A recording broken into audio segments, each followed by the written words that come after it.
இப்ப விஜய் என்ன கால் பண்றான். என்ன சொன்னாங்க உன்னை கால் பண்ணி? என்ன பண்ணி ஆ டென்ஷன் ஆகுறாங்க. டென்ஷன் ஆகுறாங்களா? எதுக்கு உன்னை டென்ஷன் பண்ணுறாங்க? படிக்கிற சொன்னா ஆ அவங்க படிக்கலப்பா, சரி, அதனால பேசுறேன். அப்படியாம்மா? இவன் படிக்கிற சொன்னா ஆ வெளுத்துடுவேன் யார? விஜய. ஏன் என்னதான் பண்ணார் உன்னை? ஏன் இவ்வளோ கோவம் வருது விஜய் சார் மேலே?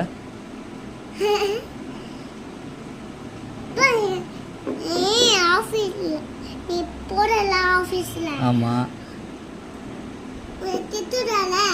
என்ன திட்டுறாரு அவரு? எப்போ திட்டினாரு? இப்போ தான் திட்டினாரா? அண்ணா பேசுறேன். ஓகே ஓகே, பேசு பேசு. உள்ள வெளுத்துடுவேன். ஆ